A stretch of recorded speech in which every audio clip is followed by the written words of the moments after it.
दोस्तों, अगर आप भी एसएससी, बैंक, रेलवे या किसी भी अदर कंपटीशन एग्ज़ाम की तैयारी कर रहे हैं तो इससे पहले हम लोगों ने 4 पार्ट को डिस्कशन कर रखा है बैंकिंग सेक्टर, एलआईसी और स्टॉक मार्केट के ऊपर में।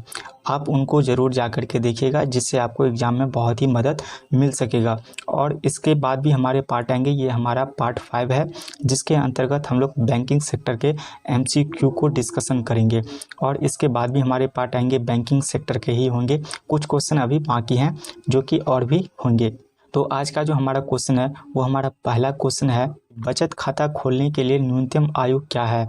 पहला ऑप्शन हमारा 21 वर्ष, दूसरा ऑप्शन हमारा 15 वर्ष, तीसरा ऑप्शन हमारा 10 वर्ष, चौथा ऑप्शन हमारा 18 वर्ष। तो इसका जो राइट आंसर होगा वो होगा 10 वर्ष। बचत खाता खोलने के लिए न्यूनतम आयु 10 वर्ष है। वो माइनर खुलता है लेकिन 10 वर्ष में खुल जाता है। अगला क्वेश्चन हमारे पास है, किस आधार पर बैंक बचत जमा खाता पर ब्याज राशि की गणना करता है। पहला ऑप्शन हमारा वीकली बेसिस पर, दूसरा ऑप्शन हमारा मंथली बेसिस पर, तीसरा ऑप्शन हमारा डेली बेसिस पर, चौथा ऑप्शन हमारा क्वार्टरली बेसिस पर और पांचवा ऑप्शन है डेली बेसिस पर। अगला क्वेश्चन हमारा कि सावधि जमा खाते में न्यूनतम अवधि क्या है। तो पहला ऑप्शन हमारे पास है 7 डेज, दूसरा ऑप्शन हमारे पास है 6 मंथ, तीसरा ऑप्शन हमारे पास है 1 ईयर और चौथा ऑप्शन हमारे पास है 10 ईयर्स। इसका जो राइट आंसर होगा वो होगा 7 डेज। अगला क्वेश्चन हमारा है कि कौन सा विकल्प बैंक के प्राथमिक कार्य से संबंधित नहीं है। पहला ऑप्शन हमारे पास है सेविंग अकाउंट, दूसरा ऑप्शन हमारे पास है करंट अकाउंट, तीसरा ऑप्शन हमारे पास है एजुकेशन लोन और चौथा ऑप्शन हमारे पास है डेबिट कार्ड। तो इसका जो राइट आंसर होगा वो क्या होगा, डेबिट कार्ड। अगला क्वेश्चन हमारे पास है कि बैंक के द्वितीय कार्य के संबंधित गलत विकल्प चुने।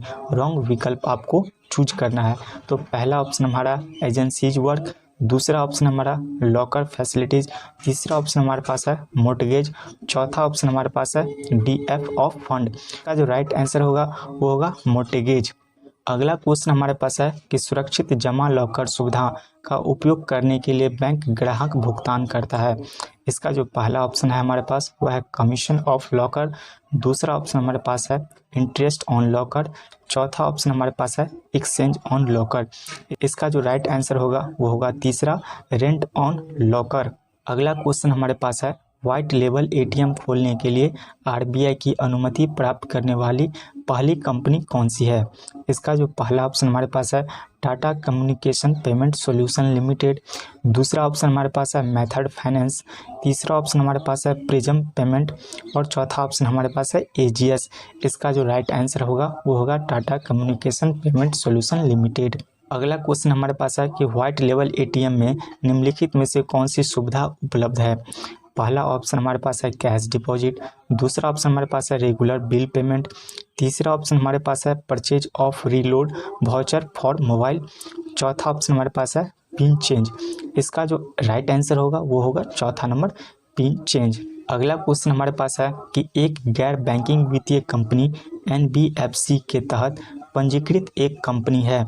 इसका जो पहला ऑप्शन हमारे पास है वह है आरबी एक्ट 1934, दूसरा ऑप्शन हमारे पास है कंपनीज एक्ट 1956, तीसरा ऑप्शन हमारे पास है एनबीएफसी एक्ट 1956 और चौथा ऑप्शन हमारे पास है गवर्नमेंट सिक्योरिटीज रेगुलेशन एक्ट 1913। तो इसका जो राइट आंसर होगा वो होगा कंपनीज एक्ट 1956। अगला क्वेश्चन हमारा है कि एनबीएफसीएस के नियम के निम्नलिखित में से किसकी कोई भूमिका नहीं है। पहला ऑप्शन हमारा है नेशनल हाउसिंग बैंक, दूसरा ऑप्शन हमारा है रिजर्व बैंक ऑफ इंडिया, तीसरा ऑप्शन हमारे पास है एसआईडीबीआई, चौथा ऑप्शन हमारे पास है मिनिस्ट्री ऑफ कॉरपोरेशन अफेयर्स और पांचवा ऑप्शन हमारे पास है नन। तो इसका जो राइट आंसर होगा वो होगा एसआईडीबीआई।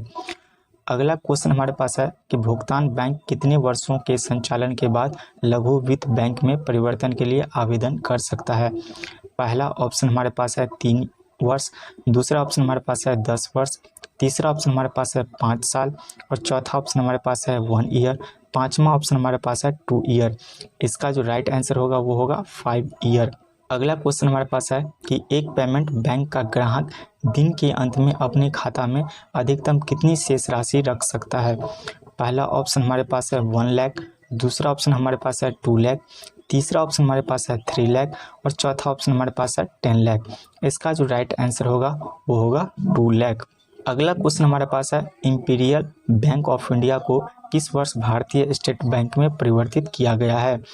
पहला ऑप्शन हमारे पास है 1948 ईस्वी, दूसरा ऑप्शन हमारे पास है 1935 ईस्वी, तीसरा ऑप्शन हमारे पास है 1921 ईस्वी और चौथा ऑप्शन हमारे पास है 1955 ईस्वी। तो इसका जो राइट आंसर होगा वो होगा 1955 ईस्वी। अगला क्वेश्चन हमारे पास है कि मिनिमम रिजर्व सिस्टम के तहत आरबीआई को नई करेंसी जारी करते समय किसका ध्यान रखना चाहिए। तो पहला ऑप्शन हमारे पास है 200 करोड़, दूसरा ऑप्शन हमारे पास है 100 करोड़, तीसरा ऑप्शन हमारे पास है 150 करोड़ और चौथा ऑप्शन हमारे पास है 250 करोड़। तो इसका जो राइट आंसर होगा वो क्या होगा, 200 करोड़। अगला क्वेश्चन हमारे पास है कि गैर बैंकों द्वारा स्थापित स्वामित्व और संचालित एटीएम को क्या कहा जाता है। तो पहला ऑप्शन हमारे पास है प्ला, दूसरा ऑप्शन हमारे पास वला, तीसरा ऑप्शन हमारे पास बीएलए, चौथा ऑप्शन हमारे पास एमएलए। तो इसका जो राइट आंसर होगा डब्ल्यूएलए होगा। अगला क्वेश्चन हमारे पास है कि बैंकिंग लोकपाल योजना के मामले में अपीलीय प्राधिकारी कौन है। पहला ऑप्शन हमारे पास है गवर्नमेंट ऑफ आरबीआई, दूसरा ऑप्शन हमारे पास है डिप्टी गवर्नमेंट ऑफ आरबीआई, तीसरा ऑप्शन हमारे पास है एग्जीक्यूटिव डायरेक्टर ऑफ आरबीआई, चौथा ऑप्शन हमारे पास है सीजीएम ऑफ आरबीआई और पांचवा ऑप्शन है हमारे पास नन। इसका जो राइट आंसर होगा वो होगा डिप्टी गवर्नर ऑफ आरबीआई। अगला जो हमारा क्वेश्चन है वो है कि नाबार्ड की स्थापना किसकी सिफारिश पर की गई थी। तो पहला ऑप्शन हमारा है कि सिमरमन कमेटी, दूसरा ऑप्शन हमारा है उर्जित कमेटी, तीसरा ऑप्शन हमारा है नरसिम्हा कमेटी, चौथा ऑप्शन हमारा रघुराजम कमेटी और पांचवा ऑप्शन हमारा है नन। इसका जो राइट आंसर होगा वो होगा सिमरामन कमेटी। अगला क्वेश्चन हमारा है कि आरबीआई द्वारा द्वितीय स्थिरता रिपोर्ट रिलीज की जाती है। पहला ऑप्शन हमारा है क्वार्टरली, दूसरा ऑप्शन हमारे पास है ईयरली, तीसरा ऑप्शन हमारे पास है हाफ ईयरली और चौथा ऑप्शन है हमारा बाई एनुअली। तो इसका जो राइट आंसर होगा वो होगा हाफ ईयरली। अगला क्वेश्चन हमारे पास है नरसिम्हन समिति द्वारा गठन निम्नलिखित में से किसके आधार के लिए कुछ सिफारिश करने के लिए किया गया था। पहला ऑप्शन हमारे पास है फिजिकल रिफॉर्म प्रोसेस, दूसरा ऑप्शन हमारे पास है बैंकिंग रिफॉर्म प्रोसेस, तीसरा ऑप्शन हमारे पास है एक्सपोर्ट ऑफ आईटी सेक्टर और चौथा ऑप्शन है हमारा फाइनेंशियल इंस्टीट्यूशन। इसका जो राइट आंसर होगा वो होगा बैंकिंग रिफॉर्म प्रोसेस।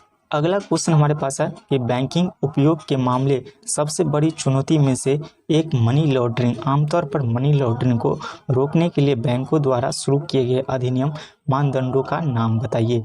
तो पहला क्वेश्चन हमारे पास है नो योर कस्टमर नॉर्म्स, दूसरा ऑप्शन हमारे पास है बैंकिंग रेगुलेशन एक्ट, तीसरा ऑप्शन हमारे पास है नेग्लेक्टेबल इंस्ट्रक्शन एक्ट और चौथा ऑप्शन हमारे पास है नारकोटिज्म फिजिकल एक्ट और पांचवा ऑप्शन हमारे पास नन। इसका जो राइट आंसर होगा वो होगा नो योर कस्टमर रिफॉर्म। अगला क्वेश्चन है बीएसबीडीए में उपलब्ध नहीं है सुविधा। पहला ऑप्शन है डिपॉजिट अमाउंट, दूसरा ऑप्शन है विड्रॉ ऑफ कैश, तीसरा ऑप्शन है एटीएम कार्ड, चौथा ऑप्शन है विड्रॉल फ्रॉम फैसिलिटीज और पांचवा ऑप्शन है ऑल ऑफ द एबव। इसका जो राइट आंसर होगा वो होगा ऑल ऑफ द एबव बीएसबीडीए में उपलब्ध नहीं है। दोस्तों ये हमारे बैंकिंग सेक्टर के कुछ एमसीक्यू थे जिसे अगर आप तैयार कर लेते हैं तो आप किसी भी एग्जाम में बैठेंगे एसएससी बैंक रेलवे आपको एक भी बैंकिंग सेक्टर के क्वेश्चन नहीं छूटेंगे। दोस्तों आप लोगों को पता है कि आजकल कितने डिफ़िकल्ट क्वेश्चन पूछे जाते हैं, घुमा फिरा करके क्वेश्चन पूछे जाते हैं। इसमें बहुत ज़रूरी होता है कि आप हर एक तरह के क्वेश्चन को प्रिपरेशन करके जाइए जिससे आपको एग्ज़ाम में एक भी क्वेश्चन नहीं छूटेंगे और आप अच्छे से एग्ज़ाम दे पाएंगे जिसके कारण आपका स्कोर भी अच्छा होगा। दोस्तों ये हमारा पार्ट 5 था। इससे पहले भी हम लोगों ने 4 पार्ट को डिस्कशन कर रखे हैं। इसके बाद हमारे सेबी के भी क्वेश्चन आएंगे, लेकिन उससे पहले मैं आपको बता दूं कि अगर आपने हमारे ये पार्ट नहीं देखे हैं इससे पहले के 4 पार्ट तो मैं आपसे आग्रह करूंगा कि आप उन पार्टों को भी जा कर के देखिए जिससे आपको आपके एग्जाम में एक भी क्वेश्चन नहीं छूटेंगे, आप अच्छा स्कोर करके आएंगे। मिलते हैं दोस्तों अगले वीडियो में।